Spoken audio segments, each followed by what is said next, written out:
예, 이어서 세 번째 주제로 넘어가겠습니다.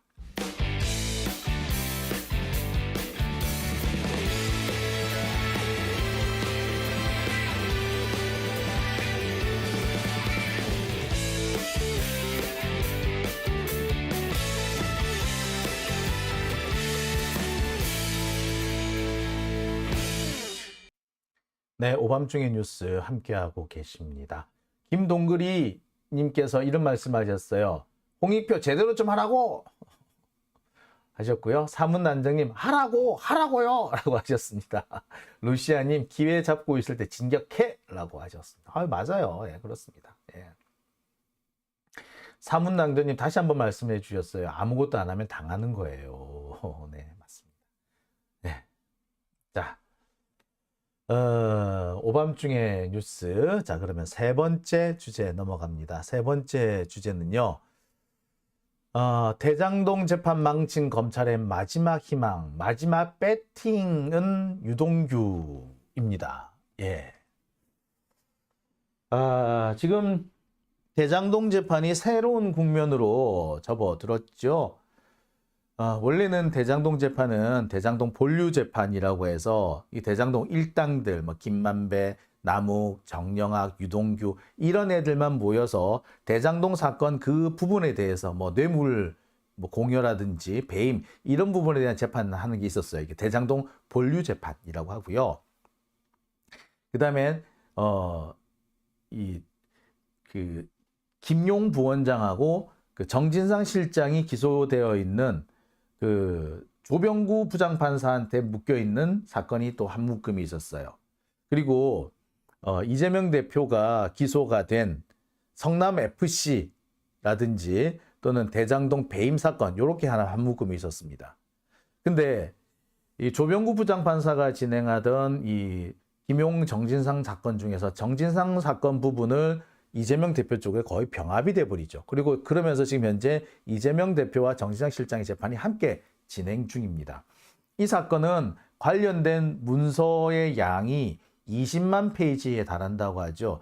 트럭으로 한 트럭인가 두 트럭인가 하여튼 트럭으로 나오는 정도라고 합니다. 복사를 했더니 복사지 값이 200만 원인가 나왔다고 하는 막 그야말로 어마어마한 천문학적인 그런 재판이 되고 말았습니다. 이 재판은요, 글쎄 이거 몇 명이 달라들어야지 할 수 있을는지 모르겠는데, 자, 이 재판이 지금 지난주부터 서서히 진행이 되고 있습니다. 그리고 지난주에만 이재명 대표가 두 차례에 걸쳐서 법정에 섰죠. 두 차례에 걸쳐서 각각 10시간 가까운 시간을 재판을 받는 한마디로 강행군이었습니다. 그 시간 동안 검찰은 이른바 모두 진술 절차를 통해서 자기들이 할 수 있는 최대한의 언론 플레이를 기획을 했었습니다. 그런데 어떻게 분위기를 잘 탔는지 혹은 이재명 대표 측이 잘 대처를 했는지, 예, 검찰의 그 언론 플레이는 대부분 실패했고요. 오히려 이재명 대표가 적극적으로 언론에 어필하는 그런 일들이 벌어졌습니다. 안 그래도 이 대장동 재판은 상당히 안 좋은 쪽으로 흘러가고 있습니다. 검찰 입장에서는. 제가 볼 때 김용 부원장 같은 경우는 거의 대부분의 사안에서 무죄가 나올 가능성이 대부분 큽니다. 정진상 실장의 경우에도 조병구 부장판사 그대로 가져갔을 때는 무죄가 나왔을 가능성이 커요. 근데 만약에 김용과 정진상이 둘 다 나란히 무죄를 받을 경우에는 이재명 대표에 대한 재판은 하나 많아야. 애시당초 검찰이 이재명 대표를 기소한 것은 김용, 정진상이 유동규로부터 돈을 받았다. 혹은 일정한 약속을 또는 이재명 대표한테 어떤 제안이나 뭐 이런 또는 그 정치자금의 저수지 이런 것들이 다 누구를 거쳐서 된 거냐? 김용, 정진상 실장을 거쳐서 된 거였단 말이에요. 돈을 줬다고 해도 김용, 정진상, 비자금 저수지를 만드는 것도 김용, 정진상, 모든 걸 김용, 정진상이 했다. 그리고 이재명은 그걸 알고 있으면서 승인만 했다라는 식으로 이렇게 만들어놨단 말이야. 그런데 김용, 정진상이 무죄를 받아버리면 이재명 대표 재판을 할 필요가 없는 거였던 거예요. 그래서 검찰이 아마 꼼수를 좀 쓴 것 같습니다. 그래서 그 과정에서 법원이 정진상 실장 사건을 이재명 대표한테 붙인 거죠. 근데 아까도 말씀드렸습니다만 이거는 이 자료의 양이 서면의 양이 어마어마해요. 20만 쪽인가 된다. 이게 말이 20만 쪽이지. 이 어마어마하거든요. 제가 보여드린 게 있는데요. 네. 이 책이 1000페이지예요. 요 책이 1000페이지거든요. 이 1000페이지가 되는 이 책 같은 경우 이게 10권이 있으면 1000페이지죠. 근데 이게 100권이 있으면 이게 100권이 있으면 10만 쪽이고요. 이게 20쪽에 200개가 있어야지 이게 20만 쪽이 돼요. 그럼 상당한 양이 되죠. 어마어마합니다. 근데 더군 자, 이거 언제 다 읽죠? 예. 예. 하여튼 상황이 그렇습니다. 예. 근데 A4 용지는 이거보다 좀 더 두꺼워요. 가지고. 자, 이렇게 시간이 많이 걸리게 돼 있습니다. 하지만 이미 김용 부원장 쪽이나 정진상 실장 쪽 이 사건들이 이미 상당히 검찰 쪽한테 불리하게 진행이 돼 있는 겁니다. 제가 이렇게 길게 말씀을 드린 이유는 현재까지 진행된 대장동 재판은 검찰한테 매우 불리하게 진행돼 왔다라는 겁니다. 그러니까 검찰이 불리하게 진행되는 거를 어떻게든 간에 좀 막아보려고 정진상 실장 사건을 이재명 대표 쪽에 갖다 붙인 거예요. 그래서 시간을 끌겠다고.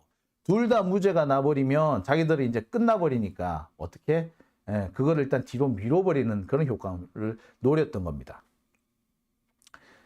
결론적으로 지금 현재 검찰은 이 대장동 재판을 망친 상태예요. 이런 검찰이 지금 마지막으로 희망을 걸고 있는 것이 유동규입니다. 유동규는 지금까지도 이 검찰의 이 기소라든지 재판을 거의 지탱해주는 사람이나 다름없었습니다. 유동규가 아니었다면 검찰의 이런 뭐 재판 진행은 거의 불가능했다고 해도 과언 아닙니다.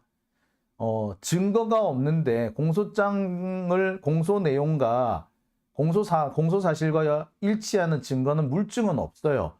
물증이라고 내세운 게 유동규의 입이었거든요. 근데 이 유동규의 입마저도 오락가락 왔다 갔다 팀이 하고 심지어는 이랬다 저랬다. 자, 그랬기 때문에 지금 대장동 재판은 결국 이 상황까지 망치는 상황까지 온 겁니다. 그럼에도 불구하고 현재 검찰은 유동규한테 다시 마지막 희망을 걸고 있는 것 같아요. 왜? 요 얘기를 지금 좀 해드리려고 하는데요. 이재명 대표의 네 번째 재판이 11월 3일에 열립니다. 이날 유동규의 증인신문이 진행될 예정이에요. 지난 세 번의 모두 절차에 걸쳐서 검찰은 뭔가 여론 장악을 해보려고 했지만 실패했습니다. 오히려 이재명 대표 쪽이 여론을 이끄는 데 성공을 했죠. 검찰은 이 모두 진술 절차에서 실패한 것을 만회하기 위해서 유동규 증인신문 절차에서 아마 총력을 다할 겁니다. 유동규 증인신문은요, 주신문만 지금 3일 정도 계획이 돼 있어요. 그러니까 상당히 오래 끌 겁니다. 그러니까 이 시간 동안 검찰은 최대한 할 수 있는 최대한의 언론 플레이를 하겠다는 거죠.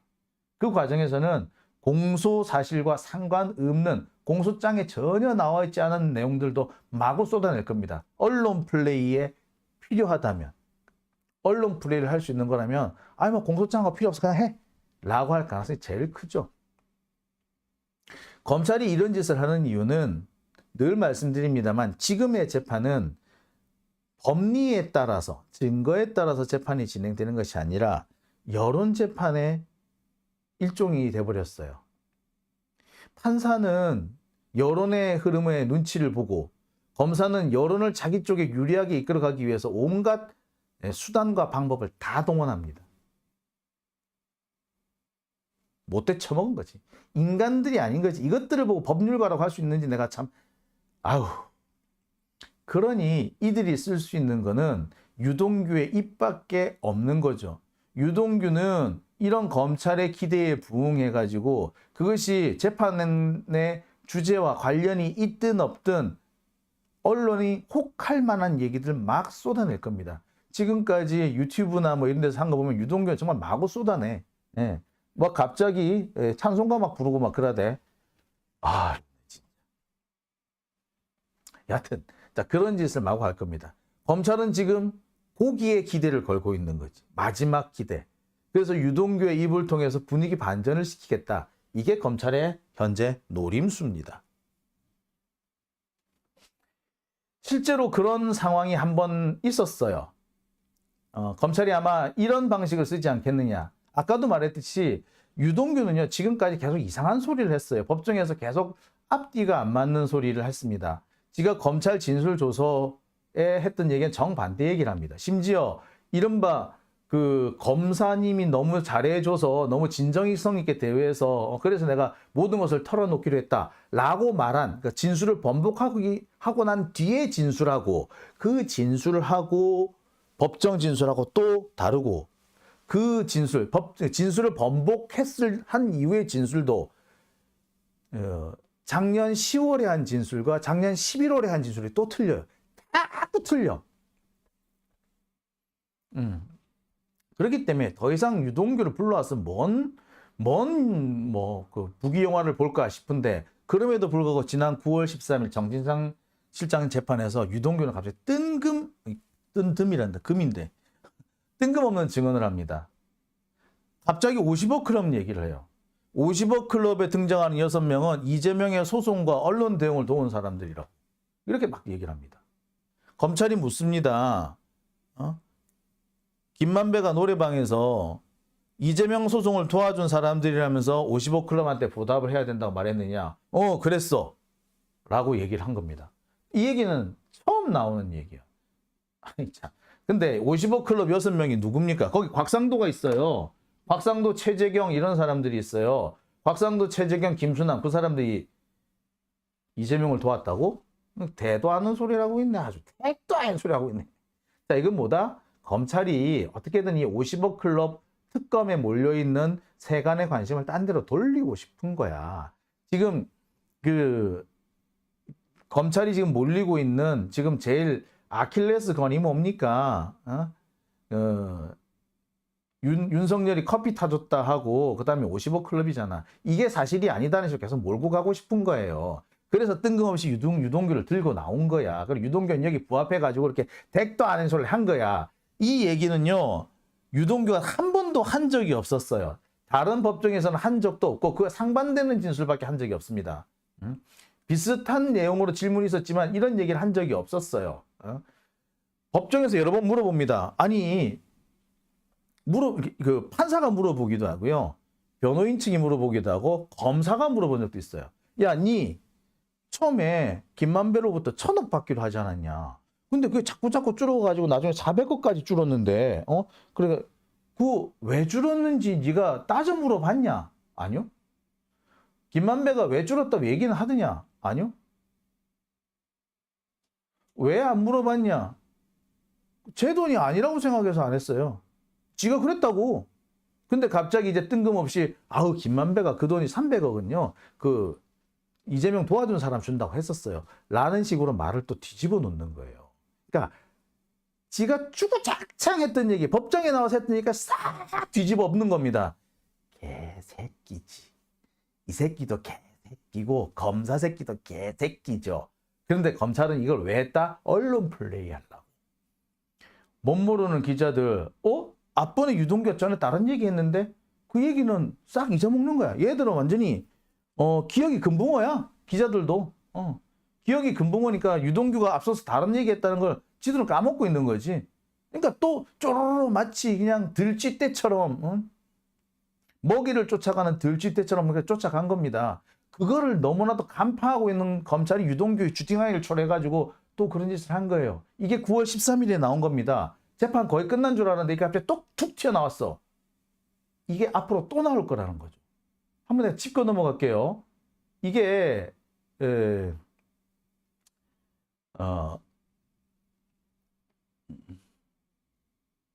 이게 유동규의 검찰 진술 조서입니다. 이게 나옵니다. 이게 420억, 소위 말하는 1,000억 분배 부분인데 뭐라고 얘기하느냐? 김만배가 돈을 주려고 했던 게 아니고 김만배가 주려고 했는지 안 했는지 저는 알 수가 없다. 그런데 김만배가 진짜로 주려고 했을까요? 이게 1,000억, 420억 그거 말하는 거야. 그러니까 소위 말하는 그 이재명한테 간다는 그 그 정치자금의 저수진 가는 그 돈. 김만배가 주려고 했던 것도 아니고 김만배가 줄 생각이 있는지 없는지도 몰랐고 에이 근데 김만배가 주려고 했겠어요. 저도요 김만배가 자꾸 그런 얘기를 하니까 진짠가? 라고 생각했을 뿐이에요. 자 여기도 뭐라 그런다? 그런 얘기를 자꾸 듣게 되니까 그런가 하는 생각을 듣게 됐고요. 김만배가 그런 것들 잘 이용하는 것 같다. 가스라이팅 같다. 즉 유동규는 여기서 뭘 말하느냐. 김만배가 나한테 420억 분배해 주기로 했다. 천화동인 1호 420억 분배해 주기로 했다. 한 거는 그 가스라이팅이다. 진짜 주려고 했던 거 아니다. 라고 유동규 지가 말해놨단 말이야. 근데 이제 와가지고 뭐? 택도 안 소리하고 있지. 그리고 애시당초에 유동규는 이 428억 소위 말하는 그 대장동에서 뭐 대장동 저수지 응? 화천대유에 뭐 일단 뭐 그 이재명의 몫이라고 주장한 428억 이거를 뭐라고 주장하느냐면 어떤 진술에서는 정진상, 김용 그러고 지가 각각 3분의 1씩 나눌 돈이라고 얘기를 해.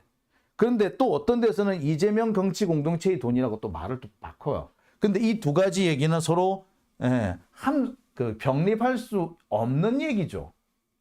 게다가 이 428억을 남욱의 소송을 통해서 김만배로부터 받는다. 이렇게 했다고. 이렇게 나중에 이제 그 합의를 본 걸로 돼 있어요.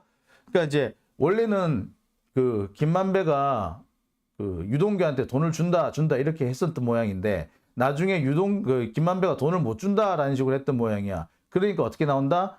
예. 남욱이 원래 이 천화동인 1호는 내 거였잖아. 그러니까 나한테 돈 줘라고 해서 그 김만배 몫을 싹 지가 받아간다는 거야. 그러면은 받아가서 그 돈을 유동규한테 나눠준다. 뭐 이런 식으로 했다는 거예요.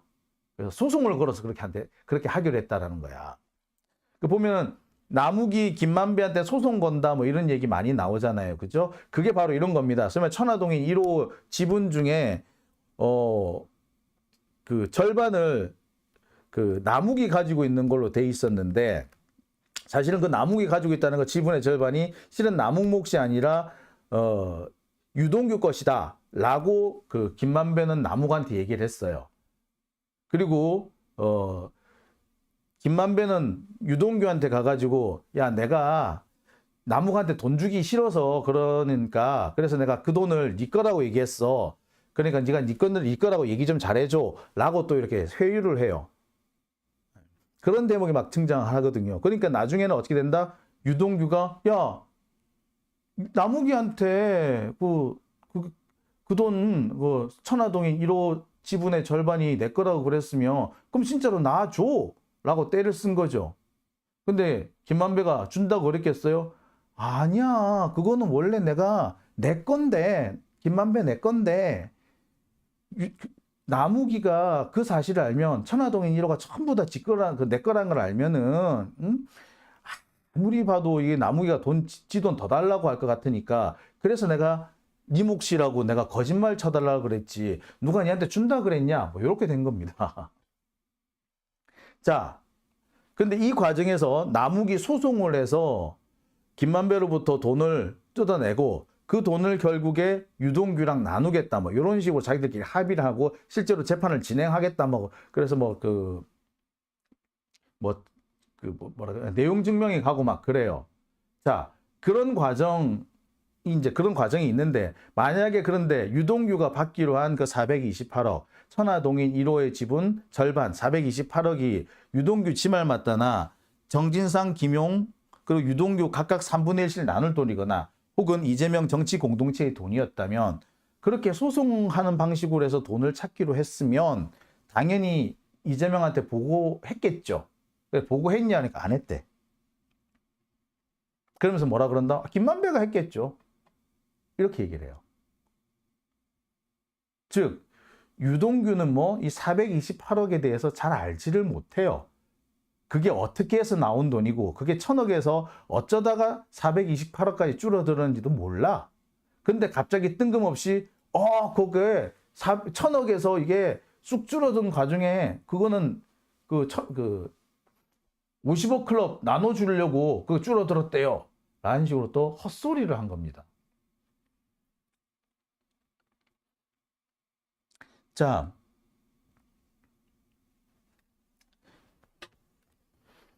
여기서 우리가 볼 수 있는 것은 딱 한 가지입니다. 검찰은 이런 유동규의 헛소리를 다시 한번 활용하겠다는 겁니다. 제가 지금 이렇게 길게 얘기한 거는 유동규가 지금 법정에서 앞뒤가 맞지 않고, 그리고 자기 스스로 자기 한 말을 반박하기도 하고, 심지어 이랬다가 저랬다가, 검찰 진술에서는 428억 그거 사실 내 돈 아니에요. 김만배가 준다 그러니까 내가 가스라이팅 돼가지고 준다고 알고 있었을 뿐, 내 돈 아니에요. 김만배가 주겠어요 라고 했다가 갑자기 그게 1000억에서 갑자기 확 줄어든 이유는 그게 50억 클럽한테 돈을 나눠줬기 때문에 그렇게 된 거다 라는 식으로 또 이렇게 헛소리를 찍 갖댄다는 겁니다. 예, 지는 알지도 못하면서 이렇게 마구 떠든 거예요 이제. 근데 이런 마구 떠드는 거를 또 하게끔 판을 깔아주겠다는 겁니다. 그게 지금 검찰의 계획이고요. 그 과정에서 유동규를 아주 10분 활용하겠다는 거죠. 이게 앞으로 11월 3일에 열릴 이재명 대표 재판에서 벌어질 일들인 겁니다. 제가 그 얘기를 여러분들한테 하는 거예요. 검찰로서는 이게 마지막으로 걸 수 있는 희망입니다.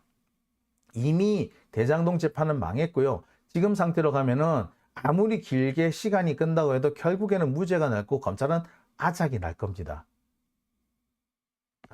근데 그거를 조금이라도 만회해 보려면 어떻게 해야 된다? 여론 조작을 해야 되는 거야. 그 여론 조작은 어떻게? 지금으로서 검찰이 믿을 수 있는 거라고는 유동규밖에 없는 거죠. 그러니까 동규야, 그냥 아무 말 대잔치라도 해라! 이건 거지. 자, 그러면 좋아. 어떻게 대처를 하죠? 이에 어떻게 대처를 하면 될까요?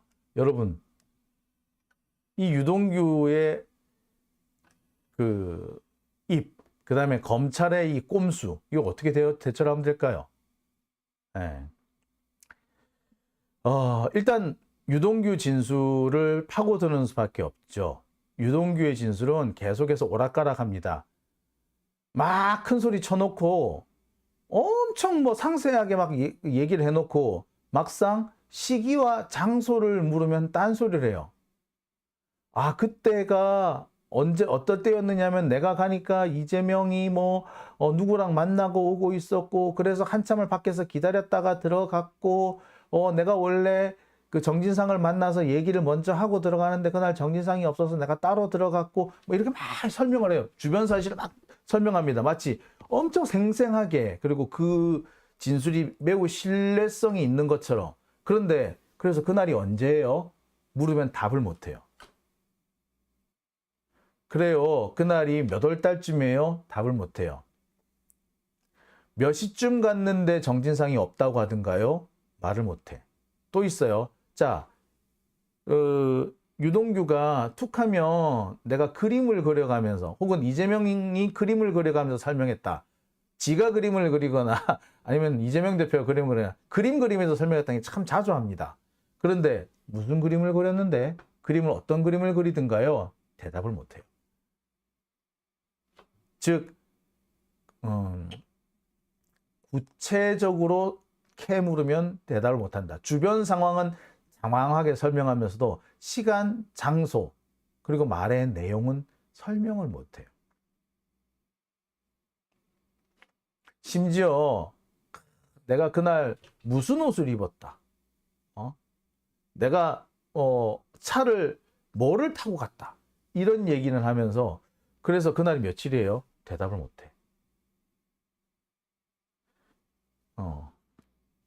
그래서 그날 누구랑 같이 있던가요? 대답을 못해. 무슨 얘기를 했나요? 대답을 못해. 결국에 유동규의 진술을 깰 수 있는 방법은 이건 거죠. 지난번에도 이 비슷한 사례가 한번 있었습니다. 앞서서 유동규가 그림을 그려가면서 설명했다라고 막 주장을 했는데, 그날 딱 이재명 대표가 물어봤어요. 그래서 제가 무슨 그림을 그렸나요? 대답을 못했죠. 그날 나를 만났다는 그날이 오전이에요? 오후에요? 오후면은 몇 시예요? 그런데 얘가 막 떠듭니다. 몇 시 막 이렇게 떠드는데 예, 오후, 오전, 오후 막 처음엔 오전이랬다가 오후랬다가 막 바뀌는데 나중에는 뭐 오후 2시 뭐 이렇게 얘기를 해요.